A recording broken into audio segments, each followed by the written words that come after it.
ओम नमो भगवते वासुदेवाय।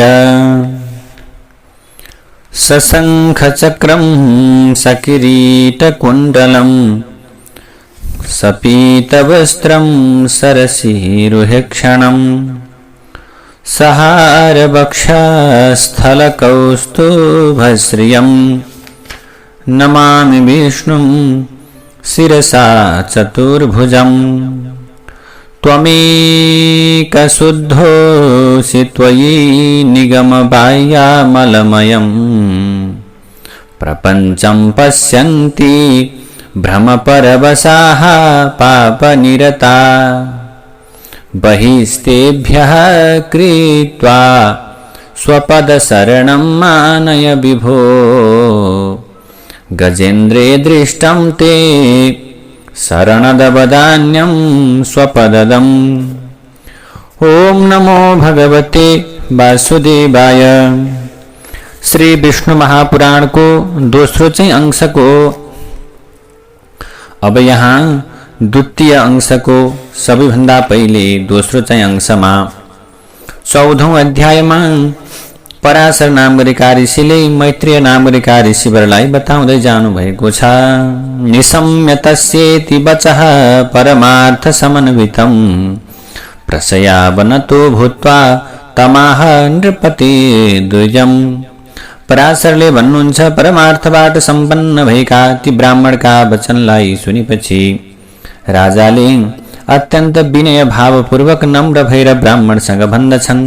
राजाले भन्दछन्, भगवन् यत्त्वया प्रोक्तं परमार्थमयं वचः श्रुते तस्मिन् भ्रमन्ति वा मनसो मम वृत्तयः। राजाले भन्दछन्, हे भगवन्, हजुरले जुन परमार्थ ज्ञानबाट सम्पन्न भएका वचन सुनाउनु भयो त्यो वचनलाई सुनिसकेपछि मेरा मनका वृत्तिहरू भ्रान्तिमूलक अर्थात् भ्रान्तिबाट ढाकिएका जस्ता भइरहेका छन्। हे ब्राह्मण, हजुरले सम्पूर्ण प्राणीहरूमा अवस्थित अर्थात् व्याप्त जुन असंग विज्ञानका विषयमा बताउनु भयो वहाँ प्रकृति भन्दा पूर्ण रूपमा अलग हुनुभएका परब्रह्म परमात्मा नै हुनुहुन्छ भन्ने कुरामा कुनै दुविधा छैन। हजुरले जो कुरा मलाई बताउनु भयो यो संसारबाट अलग पनि संसारमा अनुगत पनि भगवान परब्रह्म परमात्मा नै होइबक्सिन्छ भन्ने जुन हजुरले कुरा गर्नुभयो यो गरेको कुरा यसमा मलाई दुविधा छैन। अब हजुरले जुन कुरा भन्नुभयो कि मैले पाल्की बोकिरहेको छैन, ममाथि यो पाल्की रहेको छैन, यो शरीर मभन्दा अलग रहेको छ जसले यो पाल्की बोकिरहेको छ अनि जीवहरूको प्रवृत्ति सत्व रज र तम आदि गुणहरूकै प्रेरणाबाट भइरहेको हुन्छ र गुणहरू कर्महरूका अधीनस्थ भएर नै प्रवृत्त हुन्छन्। यसमा मेरो कर्तृत्वपन कसरी भएको मान्न सकिन्छ भनेर हजुरले जुन प्रकारको कुरा गर्नुभयो वास्तवमा हुन पनि हो।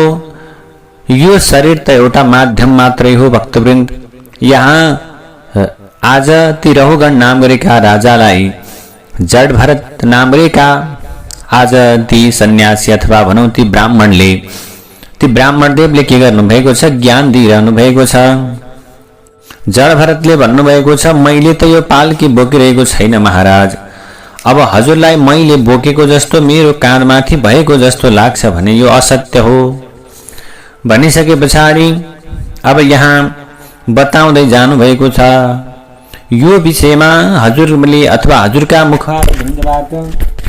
हजुरका मुखबाट हजुरका वचनबाट मैले सुनेपछि मेरो मन चाहिँ अहिले चाहिँ परमार्थका विषयमा ज्ञान हासिल गर्नेका इच्छामा अत्यन्त व्याकुल भएको छ। प्रभु, मलाई कृपा गरेर परमार्थका विषयमा अत्यन्तै विस्तारपूर्वक बताइदिनुस् भनेर आज ती रहुगणले के गर्छन्, ब्राह्मणदेवलाई निवेदन गर्दछन्। हे ब्राह्मणदेव, म त पहिलेदेखि नै धर्मात्मा कपिल ऋषिका आश्रममा गएर यो अपार संसारमा मनुष्यको कल्याण कसरी हुन सक्छ यो विषयमा सोध्नका लागि अत्यन्त उत्साहित भएको थिएँ। तर बीचमा नै अर्थात् जाने क्रममा रहेकै अवस्थामा हजुरले जुन कुरालाई अथवा मेरा समक्षमा हजुरले जो कुरालाई बताउनु भयो, जो कुरालाई भन्नुभयो त्यो कुरालाई सुनिसकेपछि मेरो चित्त परमार्थका विषयमा शून्य अभिलाषाका साथमा आज हजुर प्रति पूर्ण रूपमा आकृष्ट भयो, पूर्ण रूपमा आकर्षित भयो महाराज। हे ब्राह्मण श्रेष्ठ, हे ब्राह्मण देव, कपिलर्षिर भगवतः सर्वभूतस्य वै द्विजा, विष्णोरंशो जगन्मोह नासयोर्विमुपागतः, नासयोर्विमुपागतः। हे ब्राह्मण श्रेष्ठ, कपिल ऋषिता सम्पूर्ण भूतहरूमा अर्थात् प्राणी मात्रमा पूर्ण रूपमा व्याप्त रहनुभएका सम्पूर्ण चराचर जगतका परम आधार स्वरूप परब्रह्म परमात्मा भगवान श्री विष्णुकै अंश हुनुहुन्छ र संसारमा व्याप्त भएर रहेको जो अज्ञान छ त्यो अज्ञानलाई हटाउनका निम्ति कपिल अवतार भगवान पृथ्वीमा आउनु भएको हो। तर हजुरले यो किसिमको अभिव्यक्ति, हजुरको यो प्रकारको, हजुरको मुखार बिन्दबाट हजुरले दिएको यो किसिमको अभिव्यक्ति सुनिसकेपछि त मैले यो प्रकारको दुविधामा परेको छु कि मेरो कल्याण गरिदिने मनसायले अभिप्रेरित भएर भगवान कपिलदेव हजुरको स्वरूपमा यहाँ प्रत्यक्ष प्रकट भएर मलाई आज उपदेश दिइरहनु भएको छ। यसै कारण हे ब्राह्मण श्रेष्ठ, जुन चाहिँ कुरा मेरो लागि अत्यन्त कल्याणकारी रहेको छ त्यो मलाई विस्तार पूर्वक बताइदिनुस्। हजुर त सम्पूर्ण विज्ञान रूपी तरङ्गहरूले पूर्ण रूपमा भरिएको समुद्रको मूल स्रोत हुनुहुन्छ, प्रमुख स्रोत हुनुहुन्छ। हे प्रभु, मलाई यो कुरा बताइदिनुस् भनिसकेपछि अब ब्राह्मण देवले भन्नुहुन्छ, जड भरते हिराजन भूपः प्रेक्षसि किं श्रेयः परमार्थं नु पृच्छति, श्रेयांस्य परमार्थानि यशेषाणि च भूपति। श्रेयः परमार्थं नु बताउनुभयो। हिराजन, हजुर श्रेयका विषयको प्रश्न गरिरहनु भएको छ कि परमार्थका विषयको प्रश्न गर्नु भएको छ? मलाई त शंका लाग्यो प्रभु, दुविधा भयो। हे पृथ्वीपति महाराज, सम्पूर्ण श्रेय परमार्थहीन नै रहेको छ, अर्थात् श्रेयका माध्यमद्वारा परमार्थिक ज्ञान प्राप्त हुन सक्दैन। हिराजन, जुन मनुष्यहरूले देवताहरूको आराधना गरेर उपासना गरेर धन सम्पत्ति पुत्र र राज्य प्राप्तिको कामना गर्दछन् तिनीहरूका लागि त्यही नै परम श्रेय हो। यज्ञात्मक कर्महरू पनि श्रेय नै हुन्छन् जसको फलस्वरूप स्वर्ग आदिको प्राप्ति हुन्छ। यज्ञहरू पनि फल दिनेवाला हुन्छन् जसले गर्दा स्वर्गको प्राप्ति हुन्छ। र मुख्य श्रेय के हो त भन्दा तिनीहरूका फलको कामना त्यागमा नै रहेको हुन्छ, अर्थात् फलको चाहना नगर्नुमा नै रहन्छ। यसै कारण महाराज, योगमा एकाग्रता पूर्वक लागेका पुरुषहरूले अथवा त्यस्ता प्रकारका व्यक्तिहरूले प्रकृति भन्दा पूर्ण रूपमा अलग रहेको आत्माकै उपासना गर्नुपर्छ। किन भन्दा त्यो आत्माको उपासना गर्नुपर्छ। परब्रह्म परमात्माको संयोग रूपी श्रेय नै वास्तविक रूपमा श्रेय हो महाराज। त्यसैले यस्ता प्रकारले सैकडौं किसिमका अनेकौं श्रेयहरू रहेका छन्, तर पनि यिनीहरूमध्ये कुनै पनि परमार्थिक श्रेय भने होइनन्। यो लोकको मात्रै, यो लोकमा अथवा यहाँ दिने श्रेयहरू, यहाँको धन सम्पत्ति, यहाँको वैभव त के हो त यहाँका लागि मात्रै हो। जुन चाहिँ पारमार्थिक नाम गरेको श्रेय छ त्यसका विषयमा सुन्नुस् प्रभु। यदि धन प्राप्ति नै पारमार्थिक लाभ हो भने धार्मिक कार्यमा त्यसको त्याग किन गरिन्छ र आफ्नो मनोकामना पूर्ण गर्नका लागि किन त्यसको व्यय अर्थात् धन खर्च गरिन्छ त? यसकारण त्यसको प्राप्तिलाई पारमार्थिक उपलब्धि भनेर मान्न सकिँदैन। हे नरेश्वर, हे भगवान, यदि छोरालाई परमार्थ मान्नुहुन्छ भने त्यो पनि आफ्ना पिताको परमार्थ हो, तथा त्यसको पिता पनि अर्कैको अर्थात् आफ्ना पिताका लागि मात्र पारमार्थिक लाभ हो, अन्यका निम्ति भने होइन।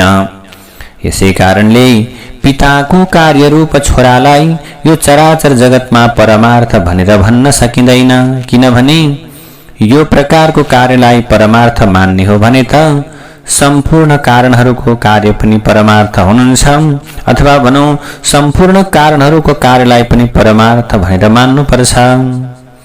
यदि संसारमा राज्य आदिको प्राप्तिलाई परमार्थ मान्ने हो भने पनि परमार्थ भन्ने वस्तु निरन्तर रूपमा भएर अथवा स्थिर भएर रहन्छ, तर राज्य चाहिँ कसैसँग पनि त्यसरी स्थिर भएर रहँदैन। यसै कारण त्यो पनि परमार्थ होइन।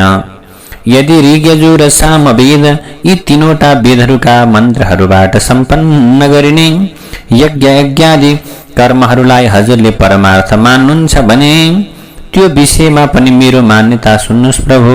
हे नृपश्रेष्ठ, हे महाराज, कारण स्वरूपबाट माटोबाट जुन कार्य उत्पन्न हुन्छ अथवा जुन कार्य सम्पन्न हुन्छ त्यो आफ्नो कारणको त्यससँग सम्बन्ध रहेकाले माटोमय नै मानिन्छ।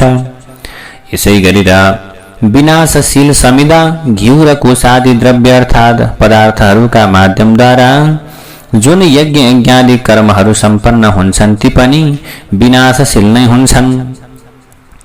विद्वान जनहरूले, ज्ञानी जनहरूले, अत्यन्त शुद्ध मन भएका विद्वानहरूले परमार्थलाई अविनाशी भनेर बताएका छन्। तर नाशयुक्त अर्थात् विनाशशील पदार्थहरूबाट सम्पन्न यज्ञ यज्ञादि क्रियाहरू र त्यसको फल सबै विनाशयुक्त रहेका छन्। यसमा कुनै पनि प्रकारको कुनै किसिमको द्विविधा छैन।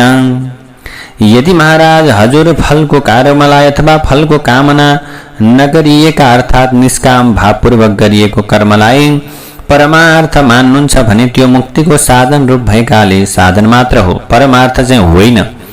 हे राजन, शरीरद्वारा आत्मालाई अलग सम्झेर त्यसको ध्यान आदिलाई परमार्थ मान्ने हो भने त्यो केवल अनात्माबाट आत्माको भेद बताउने उपाय मात्रै हो र परमार्थमा कुनै किसिमको भेद रहेको हुँदैन। यसै कारण त्यो पनि परमार्थ होइन। यदि परमात्मा र आत्माको संयोगलाई परमार्थ मान्ने हो भने पनि त्यो असत्य नै हो, किनकि अलग पदार्थको अलग पदार्थसँग कहिल्यै एकता हुन सक्दैन। यदि आत्मा एवं परमात्मा अलग छन् भने त गाई तथा घोडाको जस्तै तिनीहरूको एकता कहिल्यै पनि हुन सक्दैन। र यदि बिम्ब र प्रतिबिम्ब भाव हो भने त केवल उपाधिको निराकरणका अतिरिक्त उनीहरूको संयोग के नै हुन सक्छ र? यसै कारण हे रहुगण नाम गरेका राजा, निश्चय नै सम्पूर्ण कर्महरूको कर्महरू श्रेय नै हो, परमार्थ भने होइन। अब जुन चाहिँ परमार्थ वास्तविक रहेको छ सुन्नुहोस्। वास्तविक रूपमा हजुरले मबाट श्रवण गर्नुहोस्। आत्मा एक स्वरूप, सर्वत्र व्यापक, समशुद्ध, निर्गुण र प्रकृतिभन्दा पूर्ण रूपमा अलग्गै छ। त्यो जन्म वृद्धि आदि विकारबाट अलग, सर्वव्यापी र आत्मा चाहिँ अव्यय रहेको छ। त्यो आत्मा परम ज्ञानमय र सर्वव्यापक छ। त्यसको कहिले कसैसँग न त संयोग भएको थियो, न त भएको छ, न भविष्यमा नै कहिले हुन सक्छ।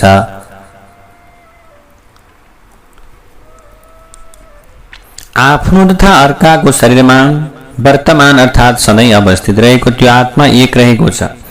यही विशेष ज्ञान परमार्थ हो। अनि द्वैत अर्थात् अलग विचार भएको पुरुष अपरमार्थ अथवा अपरमार्थदर्शी अथवा परमार्थलाई देख्न नसक्ने यस्तो प्रकारको हो। जसरी विभिन्न रूपबाट सर्वव्यापक रहेको वायुको बाँसुरीका प्वालहरूको भेद अनुसार षडज भनेको षडज आदि अनेक प्रकारका भेद हुन्छन् जो संगीतमा भेद हुन्छन्। त्यसरी नै एउटै परमात्माको शरीर आदिका कारणले गर्दा देवता, मनुष्य आदि अनेक अथवा भेदहरू यिनीहरूका रहेका हुन्छन्।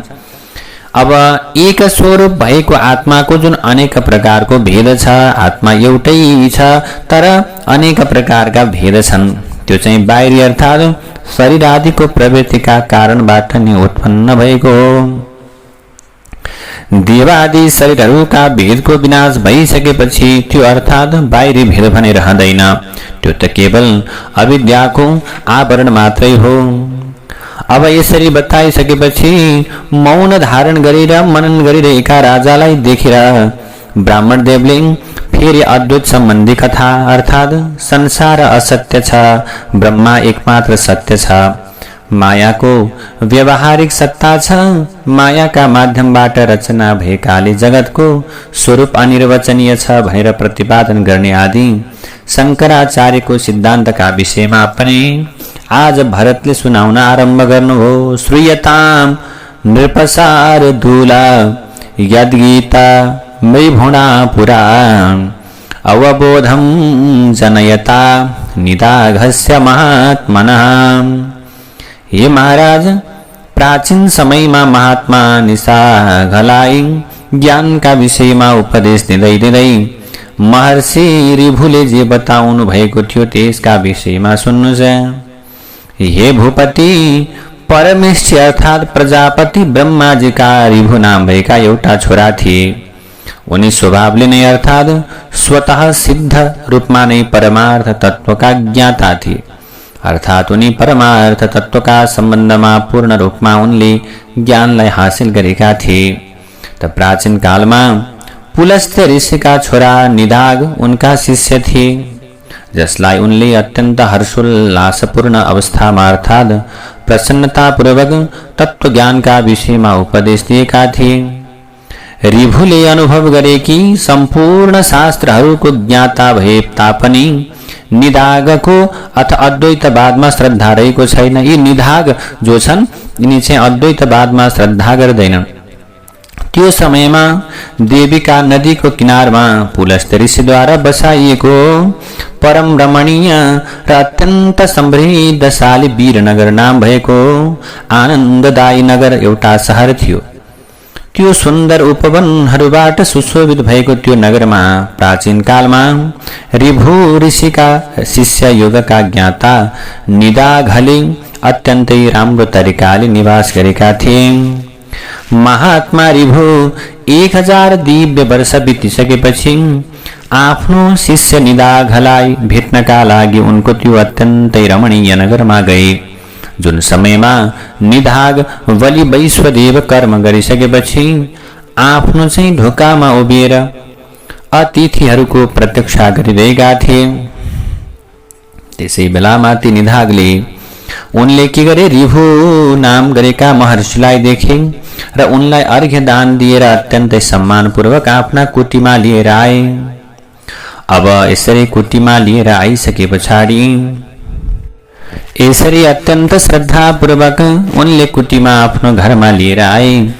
ती ब्राह्मण श्रेष्ठले ऋभु महर्षिको हात खुट्टा धुन लगाएर अत्यन्तै उत्तम आसनमा विराजमान गराए र अत्यन्तै आदरपूर्वक भने, हे अतिथिदेव, भोजन ग्रहण गर्नुहोस्। भनेपछि ऋभुले भन्नुहुन्छ, भो विप्रवर्य भोक्तव्यम यदन्नं भवतो गृहे। हे ब्राह्मण श्रेष्ठ, हजुरका घरमा मैले भोजन गर्न योग्य पदार्थ के रहेको छ त्यो मलाई बताउनुहोस्, किनकि मेरो यो कुत्सित अर्थात् हेला गर्न योग्य अन्नमा मेरो रुचि चाहिँ छैन। भनेपछि अब निदाघले भन्दछन्, हेर्नुहोस् प्रभु, हे विप्रवर, मेरो घरमा भात, गहतको रस, बाट्य जौको सातु र पुवा आदि खाद्य वस्तु तयार भएका छन्। यिनीहरूमध्ये जुन चाहिँ हजुरका निम्ति उपयुक्त हुन्छ त्यसको पूर्ण भोजन गर्नुहोस्। भनेपछि ऋभु ऋषिले भन्दछन्, हे ब्राह्मण, ती सबै त कुत्सित अर्थात् त्याग्न योग्य अन्न हुन्। मलाई त तिमीले हलुवा, खिर, मोही यस्ता यस्ता गुड, मिश्री अथवा सक्खरको बाक्लो रसबाट बनेको कुनै अलग पदार्थ आदि स्वादिष्ट भोजन गराऊ। त्यसपछि निदाघले आफ्नी श्रीमतीसँग भने, हे गृहलक्ष्मी, हाम्रा घरमा जे अत्यन्त उत्तम पदार्थ वस्तु रहेको छ त्यसैबाट यी अतिथिका लागि अत्यन्त स्वादिष्ट र मिठो भोजन तयार गर। निदाघले यसरी काम गराइसकेपछि उनकी पत्नीले आफ्नो पतिका वचनको आदर गर्दै ती ब्राह्मण अतिथिका लागि अत्यन्त मिठो भोजन तयार गरिदिइन्। अब ती ऋभु ऋषिले आफ्नो चाहना अनुसार भोजन गरेपछि निदाघले अत्यन्त विनम्रपूर्वक आज महामुनिसँग भन्दछन्। निदाघले भने, हे ब्राह्मण श्रेष्ठ, भोजन गरिसकेपछि हजुरलाई तृप्ति अथवा त्यो प्रकारले सन्तोष भयो कि भएन? हजुरको मन आनन्दित भयो कि भएन? हे विप्रवर, हजुरको निवास स्थान कहाँ हो र कहाँसम्म जान लाग्नु भएको हो अनि हजुर कहाँबाट आउनु भएको हो, यो सबैका विषयमा मलाई विस्तारपूर्वक बताउनुहोस्। भनेपछि ऋभु नाम गरेका ऋषिले अब बताउनु भो। ऋभुरुवाच, क्षुद्यस्य तस्य भोक्तेन्ने तृप्तिर्ब्रह्माण जायते न मे क्षुदान्न भवत तृप्ति कस्मान मान परिपृक्षसी। हे ब्राह्मण देव, जसलाई भोक लागिरहेको छ त्यसैलाई भोजन गरेपछि तृप्ति र आनन्द हुन्छ, तर मलाई त कहिल्यै भोक नै लाग्दैन भने फेरि तृप्तिका विषयमा हजुरले किन सोधिरहेका छौ? तिमीले जठराग्निका माध्यमद्वारा पार्थिव अर्थात् ठोस पदार्थहरूको विनाश भएपछि मनुष्यलाई भोक लागेको अनुभव हुन्छ। त्यसले पानी शोषण गरेपछि मनुष्यलाई तिर्खा लागेको अनुभव हुन्छ। यो भोक र तिर्खाको अनुभव हुनु शरीरको धर्म हो, मेरो चाहिँ होइन। यसै कारण कहिल्यै पनि भोक लागेको अनुभव नहुने भएकाले म त सधैँ तृप्त रहन्छु। हे द्विज, हे ब्राह्मण देव, स्वस्थता र सन्तुष्टि पनि मनबाट उत्पन्न हुने भएकाले यी दुईवटै चित्तका धर्म हुन्। पुरुष अर्थात् आत्मा यिनीहरूसँग लिप्त हुँदैन। यसकारण यी जसका धर्म हुन् त्यसैसँग उनीहरूका विषयमा सोध, मसँग होइन है। र तिमीले जे चाहिँ सोध्यौ त्यहाँ तपाईले कहाँ निवास गर्नुहुन्छ, कहाँसम्म जान लाग्नु भएको, कहाँबाट आउनु भएको हो, यी तीनवटै विषयमा तिमीले ध्यानपूर्वक सुन, मेरो आफ्नो धारणा सुन। आकाश समान सर्वव्यापी भएको हुनाले आत्मा सर्वगत अर्थात् सबै ठाउँमा व्याप्त भएर रहेको छ। यसकारण हजुर कहाँबाट आउनु भएको हो, कहाँसम्म जानुहुन्छ र कहाँ निवास गर्नुहुन्छ, यी चाहिँ प्रश्नहरू पनि व्यर्थै अर्थात् अनावश्यक छन्। म न त कतै जान्छु, न कहीँबाट आउँछु, न म कहिले कुनै एउटा थानमा निवास गर्छु। तिमी होइनौ, अन्य होइन, म होइन। म र अन्य पुरुष शरीर आदिका कारणले गर्दा नै अलग अलग देखिएका हुन्। वास्तविकता यो किसिमको होइन, अर्थात् यो वास्तविक सत्य हुँदै होइन। हे विप्रवर, मिष्ठान्न पनि वास्तवमा मिष्ठान्न हुँदैन र मैले जुन तिमीसँग जिज्ञासा मिष्ठान्नका लागि अनुरोध गरेँ त्यसमा पनि तिम्रो मनसाय बुझ्ने आशय मेरो रहेको थियो। अर्थात् तिमीले चाहिँ के भन्छौ भनेर मैले भनेको हो, यो विषयमा पनि सुन है। भोजन गर्नेहरूका लागि स्वादिष्ट अथवा अस्वादिष्ट के नै हुन्छ र? किनकि स्वादिष्ट पदार्थ पनि जब समयका कारणले अस्वादिष्ट बन्दछ तब त्यो पनि हानिकारक नै बन्छ। त्यो समयको प्रभावले गर्दा कहिलेकाहीँ अरुचिकर पदार्थ पनि रुचिकर बन्छ र रुचिकर पदार्थहरूबाट पनि मनुष्यलाई पीडा हुन्छ। यस्ता किसिमको कुन अन्न रहेको छ जुन चाहिँ आरम्भमा, मध्य र अन्त्यमा पनि रुचिकर अर्थात् स्वादिष्ट भएको अनुभव गर्न सकियोस्। ल भन त, जसरी माटोको माध्यमद्वारा तयार भएको घर माटोबाटै लिपपोत गरेपछि राम्रो बन्छ, त्यसरी नै यो पार्थिव अर्थात् माटोबाट बनेको शरीर पनि पार्थिव अर्थात् माटोबाटै उत्पन्न भएका अन्नका परमाणु अर्थात् कणहरूबाट पुष्ट भएको हुन्छ। जौ भयो, गहुँ भयो, मुगी भयो, घिउ, तेल अनि दूध, दही, सक्खर, फल यी सबै पार्थिव परमाणु नै त हुन्।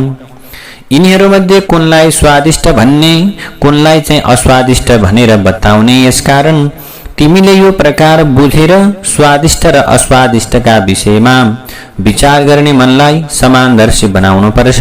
किनकि समानता अर्थात् सम्पूर्ण पदार्थहरू विषय वस्तुमा रहने समभाव नै मोक्ष पद प्राप्तिको कारक तत्व हो। यसरी आज ती जड भरतले आज बताउँदै जानु भएको छ। राजन, ती ऋभु नाम गरेका ऋषिका यस्ता प्रकारका परमार्थमय वचन सुनिसके पछाडि अब धर्मात्मा निधागले उनलाई प्रणाम गर्दै भने, निधागले भने, हे ब्राह्मण श्रेष्ठ, हजुर प्रसन्न भइदिनुहोस्, कृपया बताइदिनुहोस् मेरो कल्याणको कामना लिएर आउनु भएको हजुर चाहिँ को होइबक्सिन्छ। हजुरका यी वचनहरूलाई सुनिसके पछाडि ममा भएका सम्पूर्ण मोहको पूर्ण रूपमा विनाश भइसक्यो भनेपछि ऋभु नाम गरेका ऋषिले भन्दछन्, हे ब्राह्मण, म तिम्रो आचार्य हुँ, गुरु हुँ, ऋभुमयी हुँ। तिमीलाई सत र असतका विषयमा विचार गर्न सक्ने सद्विवेकी बुद्धि दिनमा त्यो दिनका लागि यहाँसम्म आएको थिएँ बाबु। अब म जान्छु। मैले चाहिँ तिमीलाई परमार्थका विषयमा विस्तारपूर्वक बताएँ। यो पारमार्थिक तत्त्वका विषयमा मनन गर्दै तिमी यो सम्पूर्ण चराचर जगतलाई परब्रह्म परमात्मा वासुदेवकै स्वरूप भएको बुझ। यसमा कुनै किसिमको दुई विधा रहेको छैन। अब ब्राह्मण स्वरूप धारण गरेका जडभरतले भन्दछन्, यसपछि अत्यन्त उत्तम अर्थात् हुन्छ, लौ ठिक छ भनेर निधागले अत्यन्त विनम्रताका साथमा प्रणाम गरेर भक्तिभावपूर्वक ती रिभु नाम गरेका ऋषिको पूजा गरे र रिभुले स्वेच्छा अनुसार त्यहाँबाट प्रस्थान गरे। जय जय श्री विष्णु महापुराणे द्वितीयांशे पञ्चदशोऽध्यायः। श्रीकृष्ण गोविन्द हरे मुरारे हे नाथ नारायण वासुदेव अनन्त वैकुण्ठ मुकुन्द कृष्ण गोविन्द दामोदर माधवेति। आदरणीय प्रिय भक्तवृन्द, आजको यो कथालाई पनि हामीले श्रवण गर्यौं र यहाँहरूलाई मैले नियमित रूपमा सूचनाका माध्यमद्वारा बताउँदै आइरहेको छु। अब हामी छिट्टै नै भिडियो र भक्ति सङ्गीतका साथमा अत्यन्तै व्यवस्थित तरिकाबाट गणेश पुराणको आयोजना गर्दैछौँ। निरन्तर हाम्रा पुराणहरू चल्नेछन् र यो गणेश पुराणमा पनि यहाँहरू कर्ता बन्न चाहनुहुन्छ भने कृपया स्क्रिनमा देखाइएको नम्बरमा व्हाट्सएप भाइबरका माध्यमद्वारा अथवा सिधा फोन गरेर पनि जोडिनुहोला। हजुरहरूलाई यही अनुरोध गर्दछु। जय श्रीमन्नारायण।